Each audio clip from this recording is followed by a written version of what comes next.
Já estamos chegando com o programa Mega Profissionais. E hoje nós vamos falar de um tema que realmente é bastante sugestivo. Responsabilidade curativa. Aliás, é o tema de um livro que a Rebeca Virginia está lançando. Se baseou em quê? Em uma experiência pessoal que ela teve de superação com relação aos seus próprios medos. A ressignificação da sua qualidade de vida. São palavras bonitas, a maioria de nós, todos, já tivemos algum contato com essa realidade. Agora, será que é tão fácil assim nós mudarmos a nossa linha de pensamento? E será que esse pensamento realmente influencia nas nossas atitudes, no nosso corpo físico e principalmente interfere na nossa qualidade de vida? É óbvio que sim. Durante essa pandemia nós tivemos várias vivências, principalmente na questão da saúde mental. E hoje nós vamos conversar com uma autora que principalmente passou por dificuldades. E, claro, que a superou e vai dividir conosco como superar os nossos medos e até que ponto nós devemos nos preocupar com esse medo e controlar, porque ele também pode sim salvar a nossa vida. Também vamos falar de outro assunto, vamos falar de diabetes infantil. Um alerta para os pais, muita gente não sabia que a criança pode nascer com diabetes, pode desenvolver a diabetes durante a primeira infância, por exemplo. Quais serão os sintomas? Como nós podemos ajudar as nossas crianças? Será que a família interfere diretamente nesse tratamento? Pode mudar essa realidade? Pode evitar que essa história, que essa doença vire realmente uma realidade para essas pessoas? É muito importante o tema, vale a pena nós nos centrarmos, alinharmos, pensarmos, analisarmos sobre esse e outros assuntos que vamos abordar aqui hoje no programa. E é claro, eu espero todos vocês aqui. Rapidinho nós vamos para um pequeno intervalo de 30 segundos e já voltamos com o programa Mega Profissionais.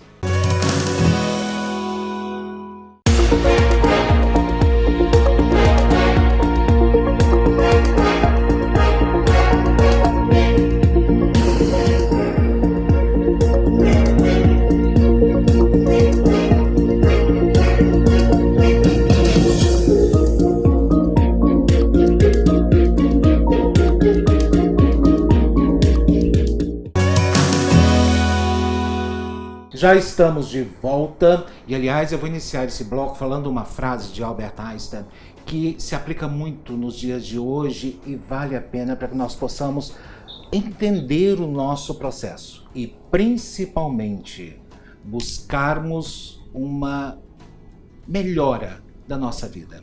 Por que melhora? Claro, para quem não está gostando, dos caminhos que escolheu ou dos lugares onde chegou. Olha a frase de Albert Einstein: insanidade é continuar fazendo sempre a mesma coisa e esperar resultados diferentes. Claro que você já ouviu falar nessa frase, talvez não com essas mesmas palavras, mas com o mesmo sentido, E muitas vezes nós nos repetimos sempre, buscando encontrarmos uma outra saída. E na verdade nós não conseguimos encontrar porque nós na verdade também não buscamos iniciar uma nova caminhada.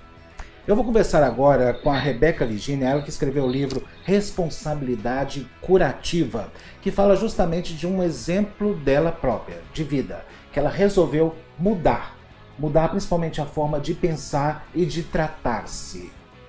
Não é isso, Rebeca? Seja bem-vinda ao programa Mega Profissionais. Tudo bem com você? Tudo bem, Tancredo. Como vai você? Graças a Deus, cada vez melhor e buscando melhorar cada vez mais, não é isso? Rebeca, você é engenheira civil, não é isso? De formação? A minha formação é engenharia civil. E militei, e trabalhei na área há muitos anos, como engenheira. Virginia, você está lançando um livro com o nome Responsabilidade Curativa, que o nome também é bastante sugestivo e me parece que joga a responsabilidade da cura para o próprio indivíduo. É isso mesmo que fala esse livro? É isso mesmo, Tancredo. É a responsabilidade que temos, né, cada um, de cuidar da sua própria saúde, de se conhecer, procurar entender os seus processos de adoecimento, e aí no livro eu dou algumas dicas de como a pessoa pesquisar as causas, a fonte da causa do seu adoecimento, para poder estar melhor preparada para interagir com o seu profissional de saúde. Isso não elimina o profissional de saúde, nem os exames, nem os tratamentos. Apenas dá mais assertividade nos diagnósticos e libera um pouco mais os prognósticos, e às vezes os prognósticos são muito inadequados para o que realmente a pessoa está passando, que foi um caso pessoal meu que me levou a estudar e a escrever o livro. Você acredita que a doença física é motivada principalmente por uma mente que não está tão saudável? Simão, o que acontece é o seguinte: a nossa mente, ela emite sinais para o nosso corpo. Uma mente que está com pensamentos negativos, tóxicos, ela emite sinais para o nosso corpo que são prejudiciais para o sistema imunológico, né? E quem está com pensamentos mais saudáveis emite sinais para uma estrutura molecular mais saudável, que reforça o sistema imunológico. Isso foi comprovado através de uma experiência científica de como os pensamentos influenciam na estrutura molecular da água. E como o nosso corpo é de 70% a 90% de água, dependendo da sua faixa de idade, os nossos pensamentos influenciam no nosso corpo. Então, as pessoas que têm uma tendência mais a ter medo e a ficar pensando que aquela doença vai lhe acometer, o que acontece? Os pensamentos dela desestrutura a estrutura muscular, ela desorganiza a estrutura molecular dos líquidos do corpo, dando oportunidade para que a doença se aloje mais facilmente. Não é que ela faça a doença, ela deixa o organismo mais fragilizado e disposto a receber as doenças. E aqueles que são mais positivos, e aí você pode entrar até com a fé, né? Quem tem fé, quem acredita que não vai receber ou adoecer, ou se adoecer não vai ser tão forte, ele transforma o seu sistema imunológico mais reforçado, menos propenso a adquirir a doença. E nesse momento eu preciso, desculpa te interromper, mas nesse momento eu vou abrir um parênteses e falar com as pessoas que estão nos acompanhando agora em casa com relação ao medo, né? Nós temos que saber diferenciar a questão de medo, né? A questão de precaução, e isso de uma forma muito sábia, né? Porque quando você fala, olha, eu não tenho medo disso, eu não vou usar máscara, eu não vou tomar vacina, eu não vou fazer isso porque eu não tenho... Aí já passa a ser uma situação de, me desculpa inclusive a palavra, mas me foge outra palavra, a não ser a irresponsabilidade ou imaturidade, né? Que aí a gente tem que tomar muito cuidado nesse momento. Você não ter medo, mesmo porque nós sabemos também, Rebeca, acredito que você vai concordar comigo, que o medo é essencial para a sobrevivência do indivíduo, né? Que ele precisa de ter medo para principalmente não colocar sua vida em risco, né?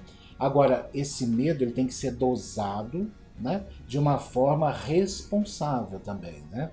Porque se ele vai exacerbar isso, né, de uma forma irresponsável, né, combatendo inclusive a própria medicina, aí ele vai sofrer as consequências. É isso? O que você acha? O medo é diferente da precaução, né? A precaução vem de um conhecimento e de uma sabedoria, né? Quando você se comporta em negação ao medo, né, você entra exatamente nesse campo da irresponsabilidade, ou vamos dizer, da ignorância no sentido do desconhecimento, né? A pessoa não se informa adequadamente ou só se informa numa fonte, porque durante essa pandemia nós tivemos várias fontes de informação. com informações bem diversificadas, né? Então, a pessoa tem que se informar de uma forma holística e não ficar presa apenas a uma informação, ou a informação extremista, né? Ou tudo ou nada. Aí você entra para a seara da irresponsabilidade, como você colocou, e da falta de precaução. E também o respeito ao outro, porque mesmo que você não acredite ou acha que não necessita usar máscara, em respeito ao outro você deve usar, né? Então, eu entendo dessa forma. Agora, o medo, isso eu pude observar nas minhas relações sociais, que aquelas pessoas que tiveram aquele medo extremo, elas tiveram muito mais complicações, não necessariamente do Covid, mas outros tipos de complicação que estão ainda tendo, do que as pessoas que foram mais, ficaram no meio termo, né? Aquela coisa do budismo, né? O caminho do meio. Vamos ficar no equilíbrio, busca o equilíbrio, que é aí que está a sabedoria. Engraçado você citar esse caso. Eu fiquei sabendo na semana passada de uma jovem, né, que tinha contraído o vírus da Covid, tinha evoluído e ela veio a óbito.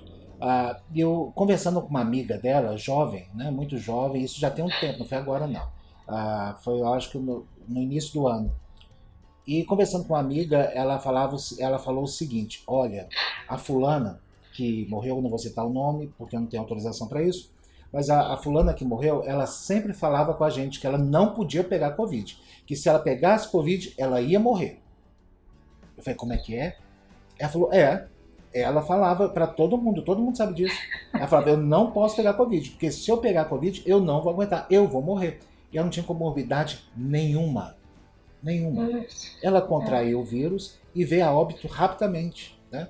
Não estou falando que é um caso, isso não pode ser provado, enfim. É um fato que aconteceu, né? E que a gente realmente precisa tomar como base e buscar o equilíbrio, né? Isso. O medo é necessário para a sobrevivência, mas ele não pode paralisar as pessoas. Porque se paralisa... Eu tenho um caso que eu posso lhe contar, que está inclusive no livro, de uma pessoa que, quando começou aquela de divulgar que tinha que tomar hidroxicloroquina, que umas pessoas eram totalmente contra, outras a favor, ela tinha verdadeiro pavor da hidroxicloroquina. Mas ela entrou num problema de pânico da hidroxicloroquina. Ela não podia nem imaginar que ela precisasse um dia tomar aquilo. E ela, como é terapeuta, psicóloga, ela resolveu procurar um profissional da área. E foi fazer um tratamento, uma pesquisa, fez uma técnica que é o EMDR, eu cito essa técnica no livro, e ela descobriu que quando a mãe dela estava grávida dela, teve que tomar hidroxicloroquina por causa de malária, e ela quase foi abortada. Então, entendeu? O pavor dela era esse. Quando ela tomou consciência de que ela estava com um trauma intrauterino, o pavor dela acabou.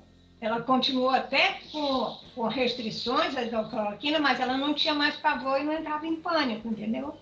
Então, as pessoas, às vezes, elas colocam uma imagem na sua cabeça que leva a pessoa a concluir aquilo, entendeu? A realizar aquela questão. Que coisa. Isso é um exemplo para todos nós, inclusive para buscar a causa do problema, que eu sei que você aborda também isso, né? Você aborda isso no livro, mas eu vou pedir que você Eu tenho um capítulo no livro... Não, peraí, você não vai falar agora. Eu quero falar com você depois do intervalo, que isso é bastante interessante. Você permanece com a gente aqui, vou te segurar um pouquinho, que daqui a pouquinho eu volto com você, pode ser? Pode. Ok? Estarei esperando. Eu, se eu fosse você, claro, não sairia daí. Eu volto já, depois do nosso intervalo.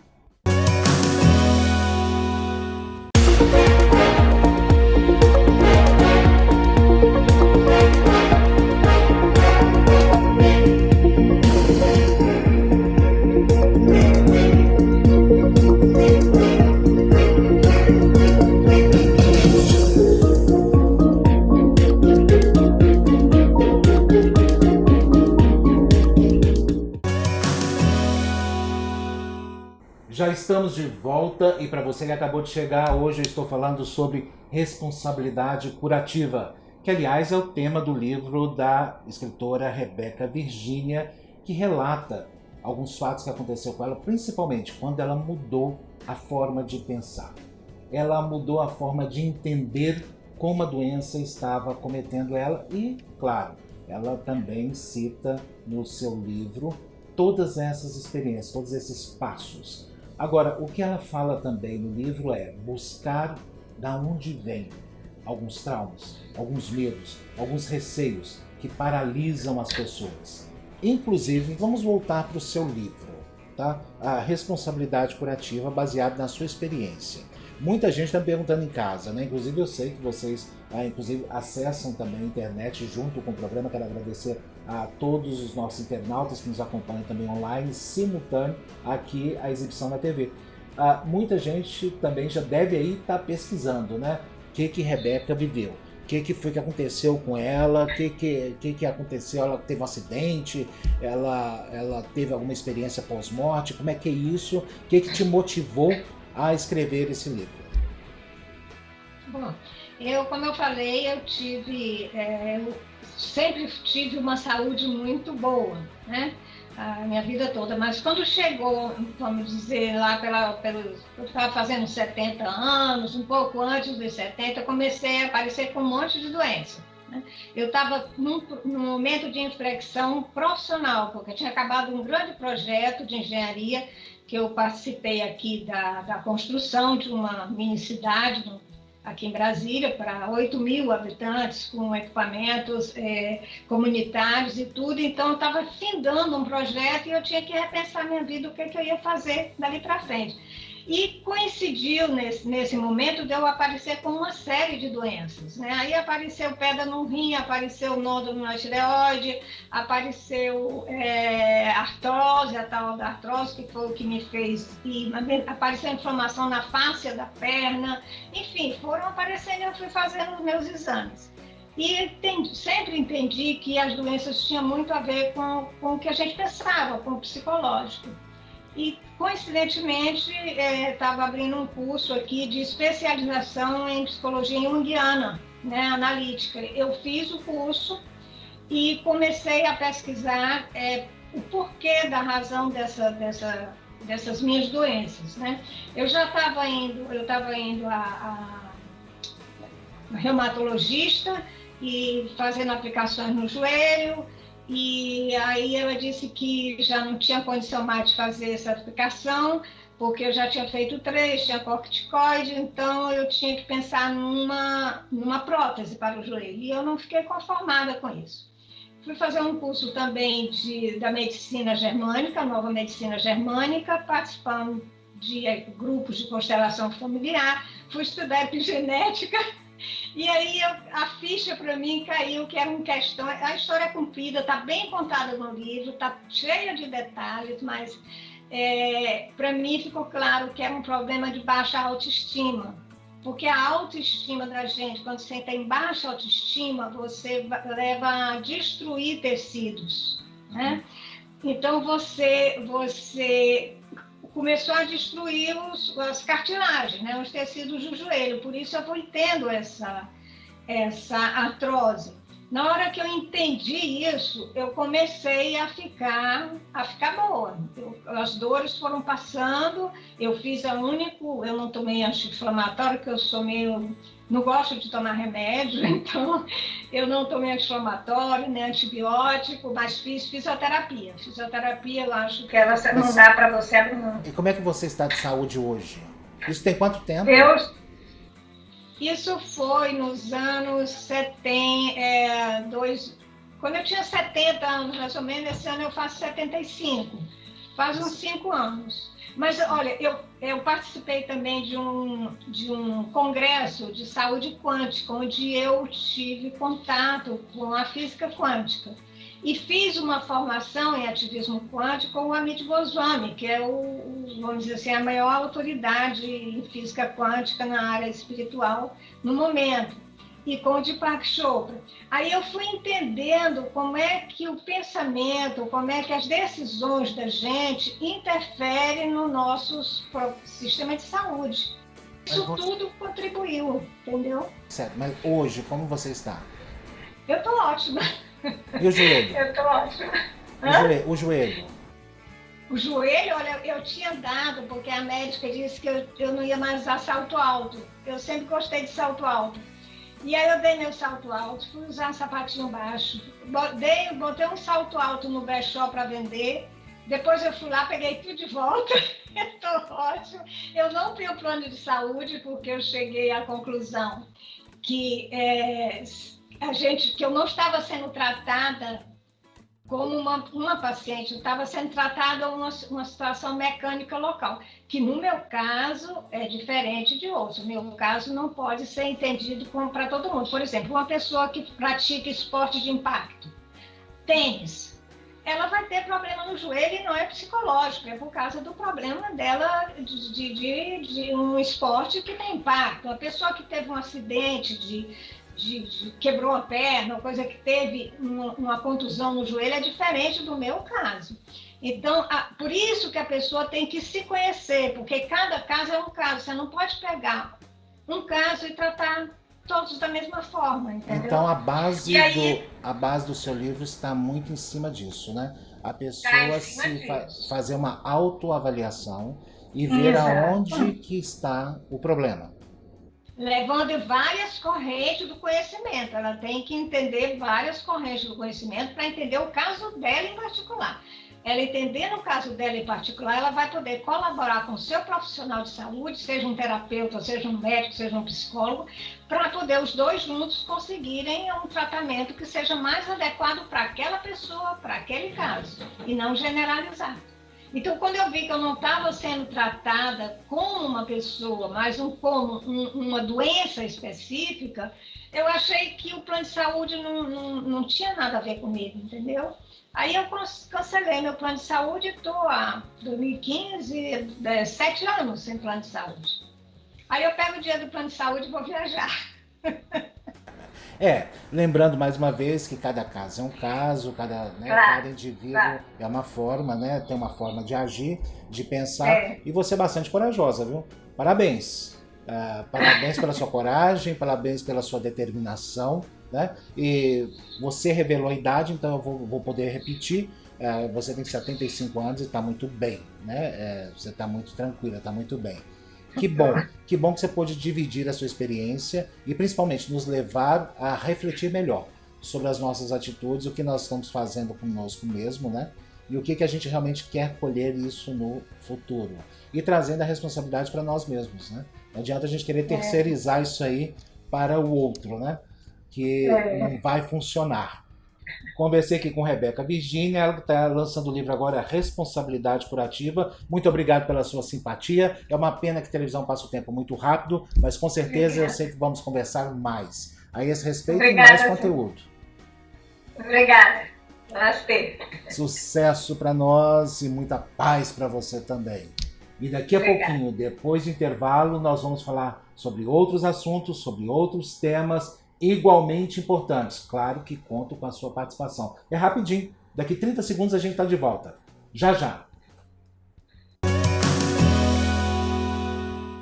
Prêmio Mega Profissionais, a premiação de maior credibilidade do Centro-Oeste, com repercussão nacional nos principais veículos de comunicação. Mega Assessoria Comunicação, na pessoa do jornalista Tancredo Simão aqui presente, confere ao Silvio Santos do Prêmio Mega. Tancredo Simão amavelmente vem até aqui o nosso estúdio me trazer o programa. Queria agradecer à Rede Mega de Comunicação. Queria que vocês mostrassem essa peça que está aqui na mesinha, né, da frente. É um prêmio. Muito obrigado a vocês pelo carinho, pelo reconhecimento. Isso é que nos faz andar cada vez mais céleres, né? Ou mais rápido no caminho da comunicação. Muito feliz de ter recebido o Prêmio Mega Profissionais por voto popular, né, Roberto? A gente está há 9 anos juntos aqui no Fala Brasil. É um prêmio importante para toda a equipe. Obrigada aos internautas, essa categoria tão especial que é o TV Fama. E esse prêmio vai ser guardado com muito carinho, viu? Um beijo para todos vocês. Obrigado de coração. A festa de entrega do Prêmio Mega Profissionais ocorrerá em novembro em uma festa Black Tie com a presença de diversos artistas, autoridades e convidados VIPs, onde conheceremos as empresas e profissionais liberais que se destacaram no ano.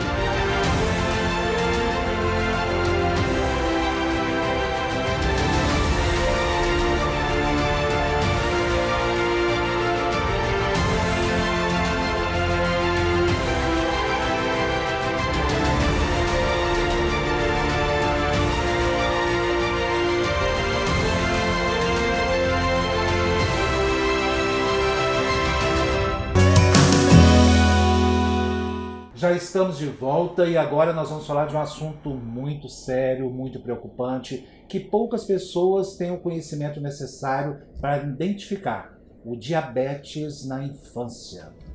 Exatamente, as crianças podem nascer com diabetes ou podem desenvolver a doença ao longo da sua primeira infância, por exemplo. Eu vou conversar agora com a nossa convidada, doutora Irani Santos Souza. Ela é coordenadora do curso de graduação em nutrição da Faculdade Santa Marcelina, em São Paulo. É mestre em ensino e ciência da saúde e é nutricionista clínica. E está conosco aqui hoje no programa. Tudo bem, doutora? Seja bem-vinda ao programa. Obrigada, Tancredo. Obrigada pelo convite. Vamos lá falar sobre o diabetes. Pois é, doutora. Eu particularmente não tinha esse conhecimento, né?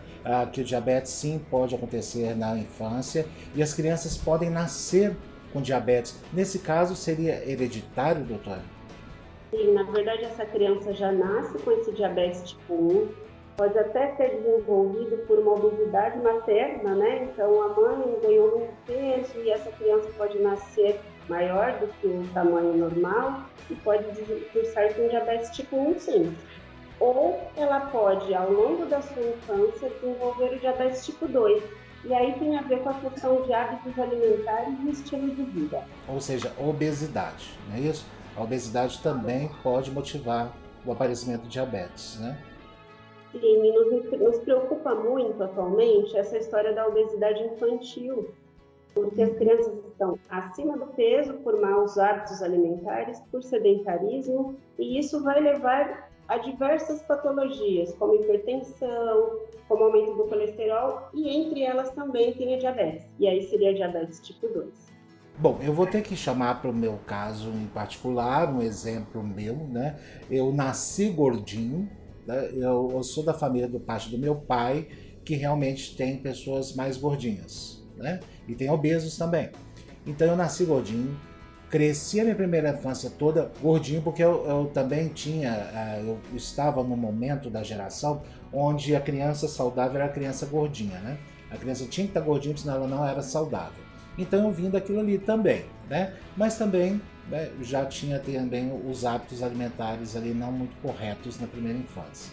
Passei para a adolescência, onde eu já me preocupei mais em controlar o peso, né? Mas eu nunca tive diabetes. Eu sempre controlei, inclusive agora na fase adulta, né? A gente sempre preocupa muito com isso, nunca tive diabetes. Não necessariamente a pessoa obesa terá diabetes, né, doutora? Você está certíssimo. Aumenta a possibilidade de ter, mas não significa que terá. Agora imagine uma situação assim. A minha família, a minha mãe é diabética, a minha mãe é hipertensa. Se eu não cuidar, eu já tenho essa sementinha aí plantada em mim. Se eu não cuidar da minha alimentação, a chance de desenvolver hipertensão e diabetes será grande. Só que do tipo 2. Então, não é por estar acima do peso ou ter obesidade que você terá alguma patologia associada, alguma doença associada, mas aumenta a sua chance, aumenta muito as suas possibilidades. E é por isso que a gente cuida tanto da questão da alimentação e cuida tanto da questão do peso. Então, para o nutricionista, uma pessoa que está acima do peso foge das questões estéticas, ela não vai olhar isso, ela vai olhar com o olhar da saúde. O quanto estar acima do peso pode levar essa pessoa a ter várias complicações, como eu disse, hipertensão, diabetes, desde a questão de doenças musculares, as questões de artrite, dores no quadril, dores nas costas. simplesmente pelo excesso de peso. Então, a gente não olha muito essa questão estética, mas olha o quanto isso pode comprometer a saúde de alguém. E quando se fala de criança, é muito grave, porque vai para a vida toda, né? Uma vez instituído a diabetes, é para a vida toda, não tem para onde correr. Era a minha pergunta, inclusive uma das perguntas principais minhas é sempre essa questão da cura, né? Então, uma vez que desenvolveu a diabetes, não tem como é que vocês dão o nome de recidivar, esqueci o nome que vocês falam de, é uma cura, seria uma cura, né? Mas não existe então essa cura? Não, eu até falo para os meus pacientes que casou com a diabetes, que é para a vida toda, não tem separação, né? Mas tem controle. É por isso que muitos pacientes falam, estou curado do diabetes, porque tem um controle. É possível viver muito bem com diabetes. Só que para que isso aconteça, precisa da medicação e precisa também de uma alimentação correta, porque senão ele descompensa, a gente costuma dizer, né? O diabetes descompensou, para mais ou para menos. Então não é legal que a pessoa tenha baixo açúcar no sangue, como também não é legal o excesso, né? Então, uma vez estabelecido o diabetes, tem controle, tá? Mas a cura não. Só em alguns casos, por exemplo, o paciente fez uma cirurgia de redução de estômago, controla absurdamente essa patologia, essa diabetes, e às vezes o médico até tira a medicação, fica só com o controle da alimentação. Isso realmente é bastante preocupante. E lembrando também, né, que a criança, ela precisa que os responsáveis tomem algumas atitudes por ela, né? Nós não podemos jogar uma responsabilidade, por exemplo, de uma nutrição para uma criança de 5 anos de idade, 6 anos, 10, 12, né? Ela não tem como decidir essa questão, ela não tem como optar por isso, né? Então aí precisa e entra o papel dos pais, não é, doutora?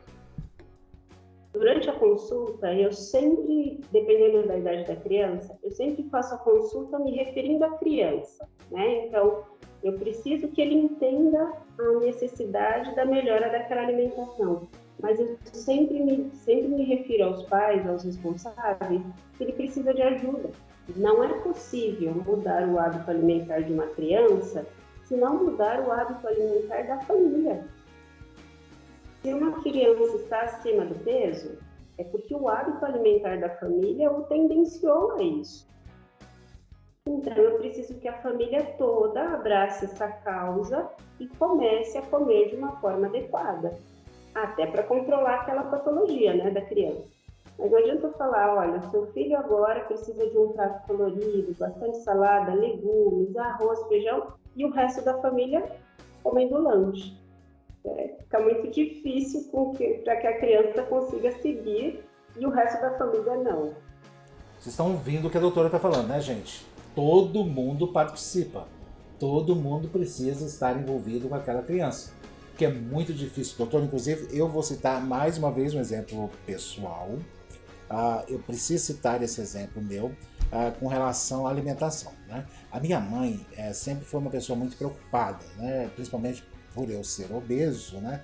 Na verdade, não era obeso, era gordinho na infância, né? Ela sempre muito preocupada. Eu tinha que fazer exercícios, eu tinha que cuidar da minha alimentação e tudo, né? Só que tadinha da minha mãe, né? Ali, ela tentando ali me ajudar sempre, né? E ela sempre foi muito sábia, mas ela tentava me ajudar com a questão da alimentação, tipo, meu irmão comia, meu pai comia, e eu não podia. Eu tinha que comer salada. E eu vendo todo mundo comendo outras coisas, eu falei, peraí, isso aí é uma punição, né? Isso aí não é por aí, né? Mas ela tinha, né? Ela tinha consciência de que era importante eu controlar e tudo, né? Mas os outros comiam tudo e eu ficava vendo, aí não tinha jeito, né? Eu ia comer, eu queria comer o que eles estavam comendo também, né? Ali. E para minha infelicidade, o meu irmão sempre foi magro, né? E meu pai também sempre foi magro, né? Aí fica mais difícil ainda, né, doutor? Porque, inclusive, joga a culpa na criança, né? A culpa é sua, porque você que come muito, você que faz isso. Ou com a mesma coisa, né? E tem essa dificuldade aí no relacionamento, não? Não é verdade. Eu fico com muita dó, porque é o que eu falei, a alimentação precisa ser da família. a criança já tem aquela fala que tem que comer pouco porque está acima do peso, né? Que é uma fala errada, mas tem que comer pouco porque está acima do peso. Mas ele gosta de comer, porque comer é muito prazeroso, né? E aí vira uma punição mesmo. Deixa que seu irmão tá magrinho, pode, e você não pode. E as pessoas esquecem que estar magro necessariamente não significa estar saudável. Então, é um ponto muito importante a ser tocado, porque a gente está falando de diabetes, normalmente diabetes tipo 1, quando o diabetes está descompensado, né, não está controlado, a pessoa tende a ficar muito magra. Diferente da diabetes tipo 2, que a pessoa tende a estar acima do peso. Então, independente do peso que a pessoa está, o trabalho sempre é com a família, para que a família coma de uma forma adequada. E comer de uma forma adequada não é comer só salada, não. Né? Tem que comer arroz, feijão, a proteína, legumes, verduras. O problema é que precisa aprender a comer na quantidade certa. Eu costumo falar para os meus pacientes, ninguém é lagarta para comer só salada, né? Então, precisa variar, precisa comer de todos os tipos de alimentos, mas na quantidade correta, que aí é o pulo do gato, né? Saber comer no limite que o seu corpo realmente precisa. Aliás, inclusive eu preciso dividir isso com vocês. Eu sempre falei na minha vida toda que o obeso, o gordo, ele não é gordo no estômago, ele é gordo aqui, na cabeça. Por quê? Está realmente associado a alguma questão psicológica. Pelo menos a minha experiência, eu tenho uma larga experiência nessa área de obesidade e de gordura.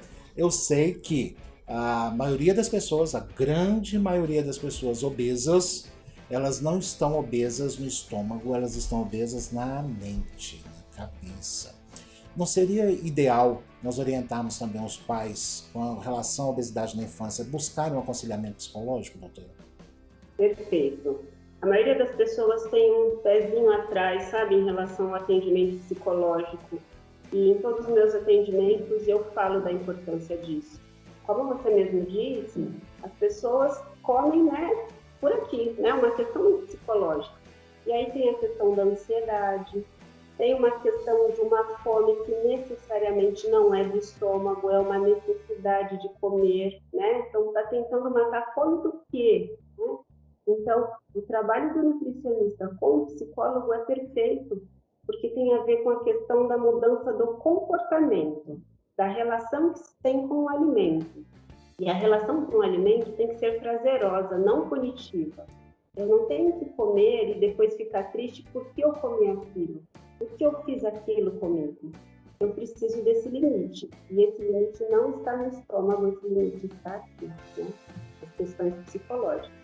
Eu gostaria de voltar no fato que a senhora falou da diabetes 1 e de diabetes tipo 2. Eu particularmente não consigo diferenciar e não entendo ainda bem qual a diferença de um para o outro. Se a senhora puder nos ajudar nesse esclarecimento. De um modo geral, a gente diz que quem tem diabetes tipo 1 é um insulino dependente.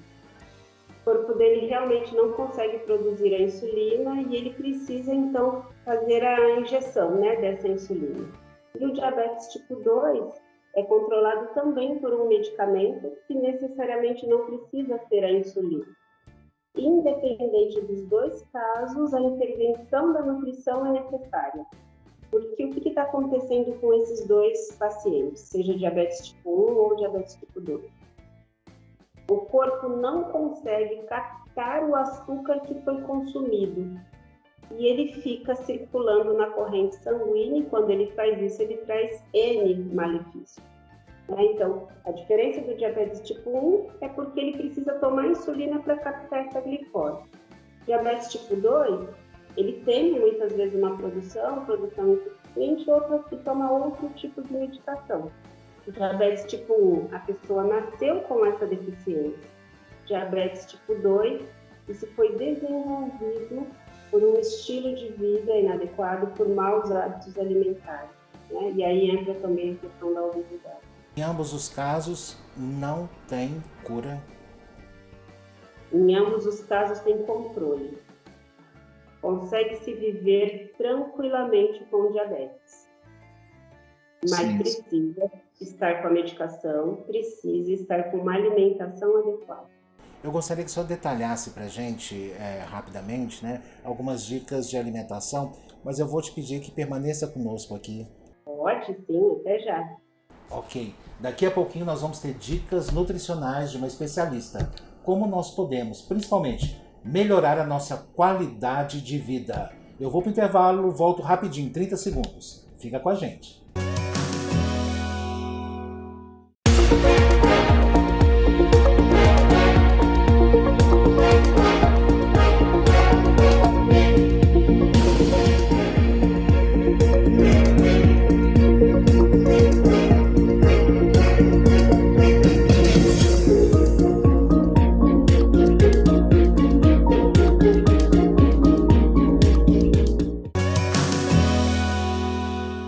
Já estamos de volta. Para você que acabou de chegar, nós estamos conversando hoje com a doutora Irani Santos Souza, ela que é coordenadora do curso de graduação em nutrição da Faculdade Santa Marcelina e também mestre em ensino e ciência da saúde e nutricionista clínica. Nós estamos falando de um assunto muito importante, chamamos atenção para todos os familiares, todas as pessoas que estão ligadas às crianças e também responsáveis pelo seu crescimento saudável. Estamos falando de diabetes na infância com a doutora. Inclusive, ela nos fala diretamente de São Paulo. Não é isso, doutora? A senhora está em São Paulo, capital, é isso? Isso mesmo, em São Paulo, capital. Está fazendo calor aí? Muito. Nossa, não mais do que aqui. Nós estamos no Centro-Oeste, eu nunca tinha sentido tanto calor na minha vida há mais de 25 anos. Acredita? Não é fácil, não. E a gente que é gordinho, a gente sofre mais, né? Doutora, nós inclusive falávamos que a questão do diabetes, tanto tipo 1 como tipo 2, ela não tem uma cura, mas ela tem um controle. E segundo a sua fala, ela pode se viver bem com diabetes. Sim, pode.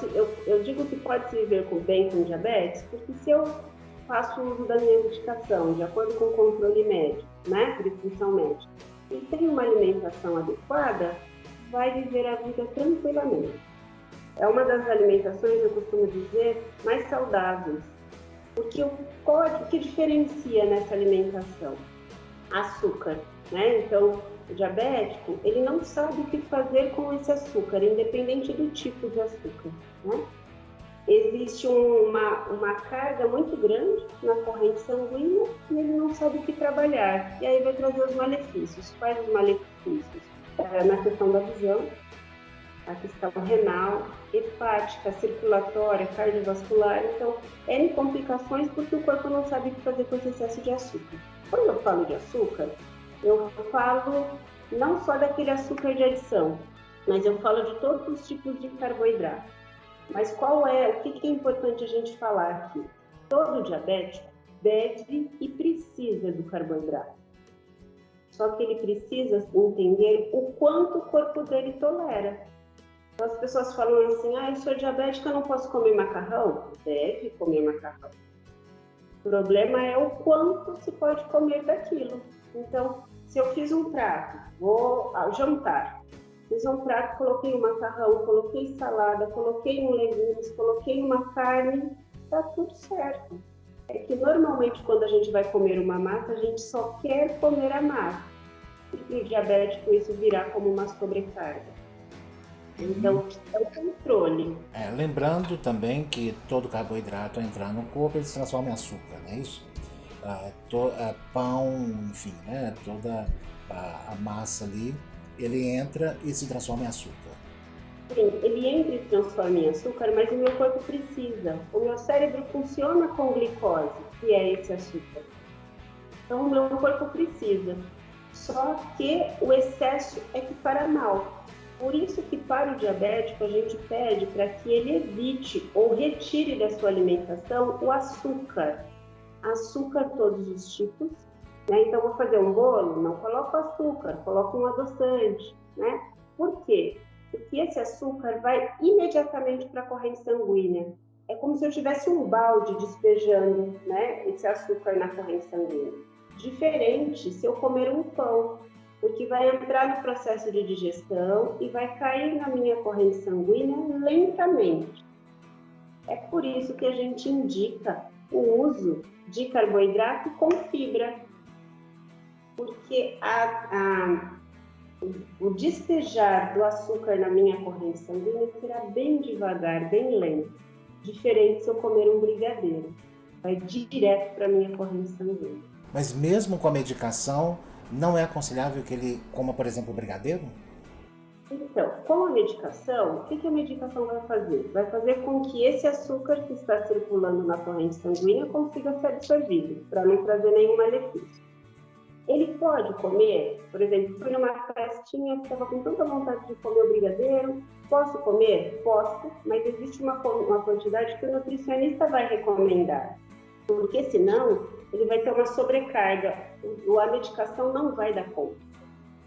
Tem alguns pacientes que fazem o seguinte: eu vou num aniversário, eu estou tomando insulina mesmo, então eu vou tomar bastante insulina, mais do que o médico prescreveu, porque eu vou comer doce.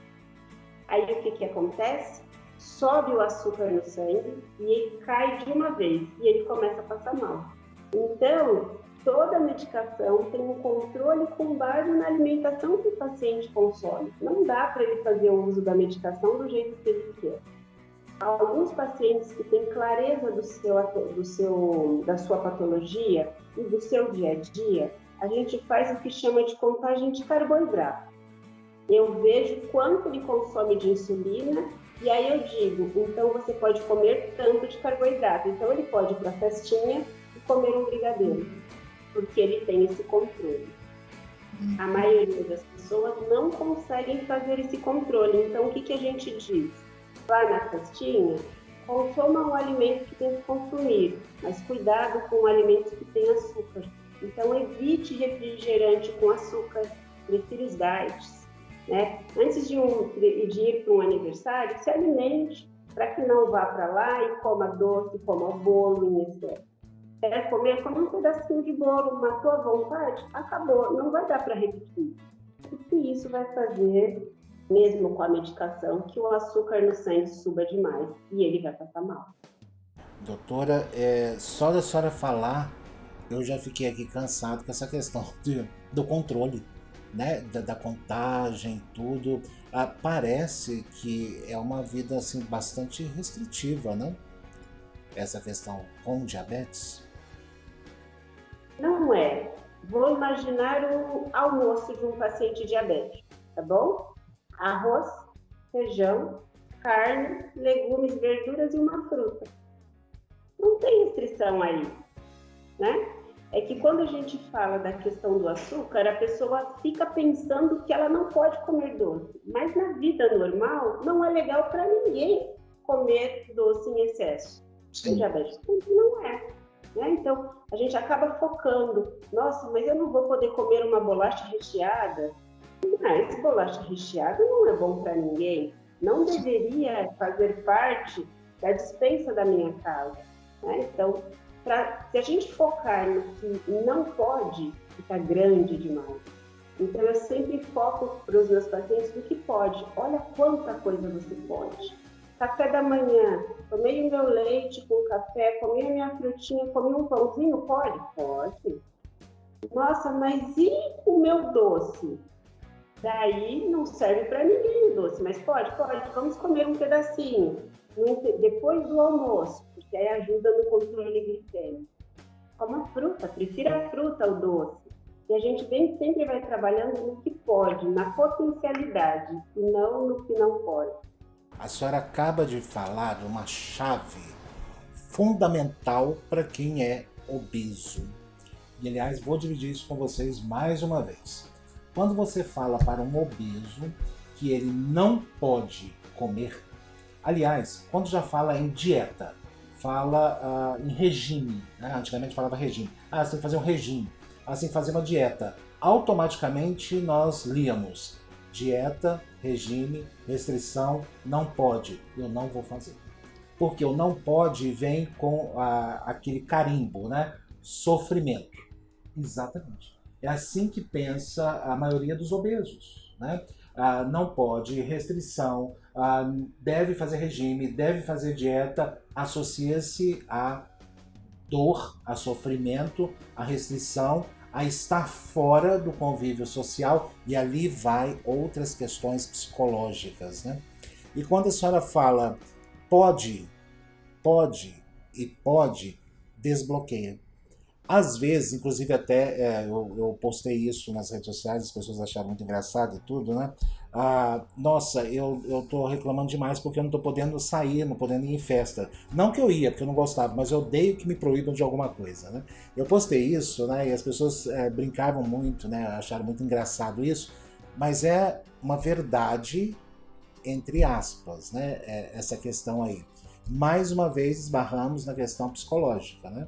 E eu vejo ali muito ligado à questão da dieta, do reposicionamento alimentar, também que deve ser com certa precaução. Não, a senhora não sente essa dificuldade também com o diabético? Sim. O meu foco de trabalho é a nutrição comportamental. Então, eu sempre olho o dia a dia da pessoa, as limitações que ela tem, as potencialidades que ela tem. E quando a gente fala do diabético, é a mesma coisa. Como é sua rotina? Como é sua vida? E a gente vai mudar a alimentação, então eu não fico falando de dieta. Dieta para o nutricionista é uma alimentação saudável, mas para o paciente dá um tom restritivo, né? Então, eu não falo de dieta. Eu falo, vamos trabalhar com a sua alimentação, vamos construir junto. E eu construo junto. Café da manhã. O que você acha da gente fazer dessa forma? Não dá, então vamos mudar. E a gente vai trabalhando com esse dia a dia, com essa individualidade, porque a maioria das dietas, elas são padronizadas e nós não somos padronizados, né? Nós comemos diferente, nós temos um dia a dia diferente, uma rotina de trabalho diferente, mesmo se é criança, na escola é diferente. Então vamos sentar juntos, vamos trabalhar com a sua alimentação e veja quanta coisa você pode. E aquilo, é pouquinho, você nem enxerga, isso você vai ter que esperar, isso você vai ter que segurar, vai comer de vez em quando? Vai, mas olha quanto você pode. Então, é sempre nesse olhar, na potencialidade, né? Isso eu acho fundamental. Inclusive, só me lembrou um fato extremamente engraçado, que eu estava, inclusive, conversando com uma amiga minha, que ela morava nos Estados Unidos, mudou, tem 8 meses, voltou para o Brasil, mas ela morou a vida toda nos Estados Unidos, e acho que deve ter mais ou menos uns 3 anos, foi antes da pandemia. Eu perguntei como é que você tá e tudo, você tá bem, eu tô vendo que você emagreceu, né? Ela falou, claro, eu tô fazendo a dieta do ovo. Eu falei, oi? Como é que é? Eu tô fazendo a dieta do ovo. Eu falei, como assim? Você nem comer ovo come? Você não gosta de ovo? Você passou a gostar de ovo? Não, é porque realmente tem que comer ovo, mas como eu não gosto muito, eu até eliminei também. Eu falei, você tá passando fome, é por isso que você tá emagrecendo, né? Eu falei, gente, as pessoas têm que tomar cuidado com isso, né? Caso eu vou fazer a dieta do carboidrato, da restrição. E comem demais e gostam disso e acaba tirando tudo, né? Aliás, essas dietas aí são muito perigosas também, né, doutora? Essas dietas restritivas, elas fazem perder peso, mas tem uma coisa que elas não conseguem manter. A pessoa faz uma dieta tão restritiva que ela consegue ficar 1, 2, 3, 4 dias no máximo e depois vai comer tudo que ela acha que não comeu nesses dias. E com a mudança da alimentação, a gente trabalha com a educação nutricional, aprender a comer, ensinar o corpo a comer. Às vezes as pessoas falam assim, poxa, mas eu não vou poder comer um doce, eu não vou... A gente nasceu não aprendendo a comer doce, alguém ensinou a gente. A gente nasce com um paladar que não é para sal, que não é para açúcar, e alguém ensinou. Então a gente pode sim ensinar o nosso corpo a não depender desse tipo de alimento que faz muito mal. Não precisa zerar o açúcar, mas aprenda a comer menos. Aprenda a comer menos gordura, aprenda a comer alimentos mais naturais, menos industrializados, né? Coma fruta, não vá no mercado para comprar um suco artificial. Coma fruta, é tão gostoso, né? Então a gente começa a trabalhar isso. E na questão do emagrecimento, de uma alimentação saudável, a gente aprende a isso, a gente chama isso de educação do gosto. Sentir o alimento no sabor que ele tem. e não de condimentos, né, industrializados e artificiais. E lembrando mais uma vez que é um reposicionamento principalmente da vida, né? Eu acho que está tudo ligado aí, né? A gente não pode tratar em fatos isolados, né? Mas tem que tratar do indivíduo como um todo. Doutora, quero te agradecer mais uma vez pela sua disponibilidade em conversar conosco aqui. Sei que a sua rotina é muito corrida, né? E a senhora está nos ajudando a dar informação para os pais, principalmente pelo diabetes infantil, e para o indivíduo de uma forma geral, né? Como nós falamos durante essa entrevista, toda a família é tratada junta. Eu quero agradecer muito, adoro falar sobre nutrição, sobre alimentação, meus olhos brilham com isso. E aí, quando precisar, estou à disposição. E tem uma grande facilidade de transmitir conhecimento. Talvez seja por isso que é mestre, não é? Doutora, muito obrigado, viu? Muito obrigado pela sua simpatia. E o programa Mega Profissionais vai chegando ao final. Muito obrigado pelo seu carinho, pela sua audiência. Continue a manter contato conosco através das nossas redes sociais. Espero todos vocês aqui na semana que vem. Fiquem com Deus.